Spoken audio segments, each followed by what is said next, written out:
Sahabat Lentera Sabda yang terkasih, kita jumpa lagi hari ini Selasa 11 Oktober 2022. Renungan kita ambil dari Injil Lukas bab 11 ayat 37 sampai dengan ayat 41. Yesus diundang makan oleh orang-orang Farisi.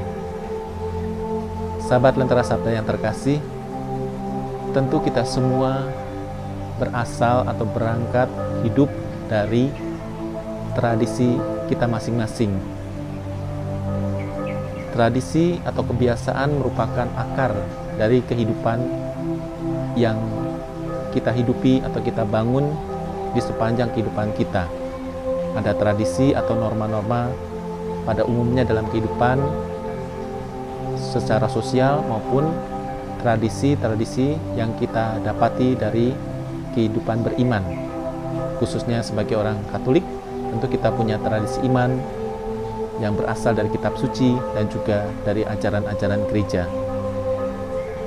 Sahabat Lentera Sabda yang terkasih, tentu dari tradisi-tradisi itu ada yang baik yang kita jalankan, yang juga selaras dengan apa yang dikehendaki oleh Tuhan di dalam kehidupan kita.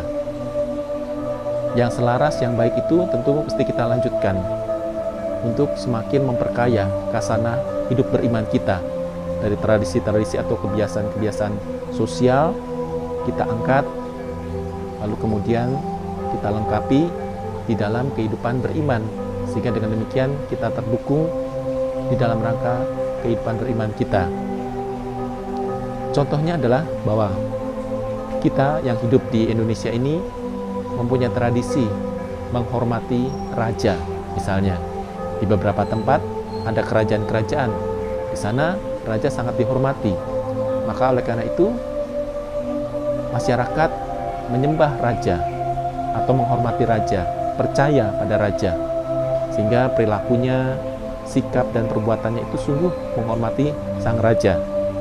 Nah, kita angkat tradisi itu menjadi tradisi beriman. Bagaimana kita menghormati Sang Kristus sebagai Sang Raja yang kita sembah dan yang kita hormati dan kita yakini sebagai yang pemberi kehidupan dan keselamatan bagi kita. Itulah tradisi, salah satu tradisi yang kita miliki.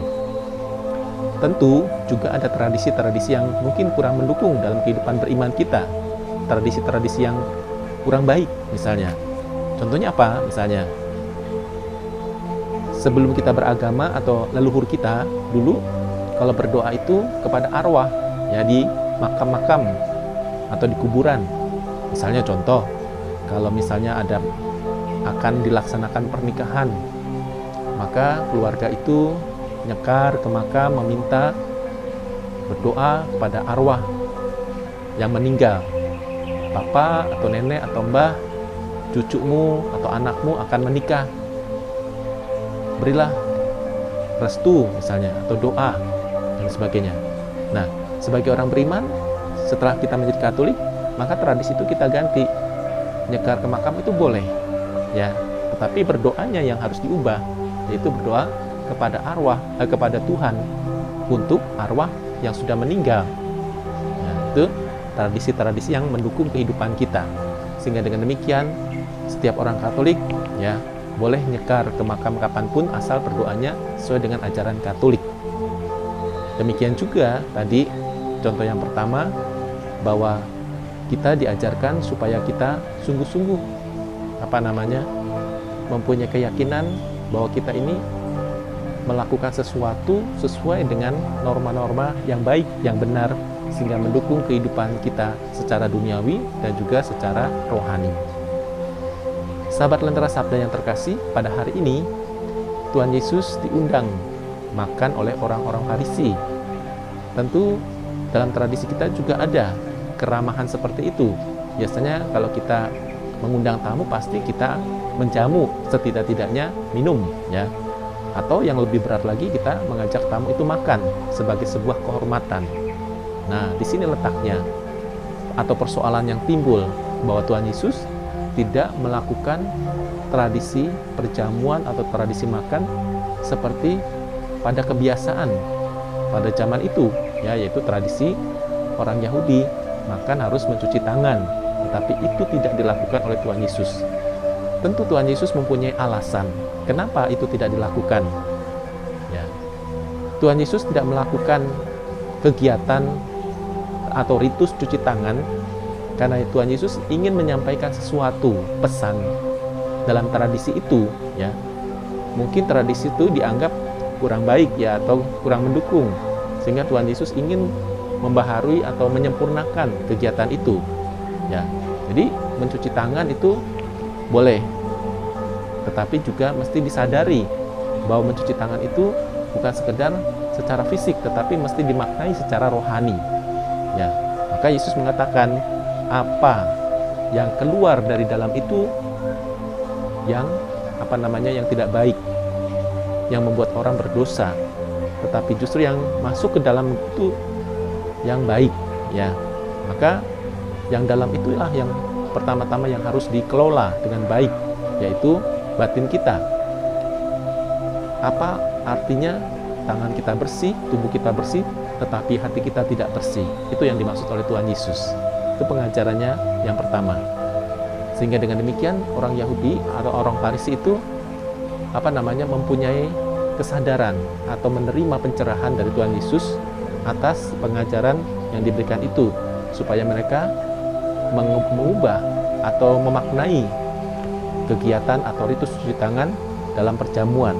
Jadi bukan sekedar membersihkan tangan saja, luaran saja, tetapi juga dalam hati kita, batin kita itu yang penuh mungkin kedengkian, kejengkelan, prasangka dan sebagainya.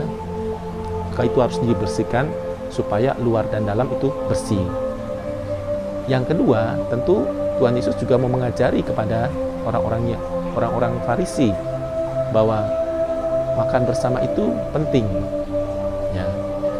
Tetapi juga mesti disadari bahwa ketika makan juga, maka orang diharapkan juga tidak sekedar makan kenyang, tetapi juga memaknai rasa syukur kepada Tuhan atas makanan atau rezeki yang diterima setiap hari. Bahkan lebih jauh daripada itu, juga mengingat orang-orang yang tidak mendapatkan makanan. Sehingga dengan demikian tadi pengajaran Yesus mau diperluas, disempurnakan. Maka Yesus selalu tergerak hatinya oleh belas kasihan. Misalnya memberi makan banyak orang, itu salah satunya.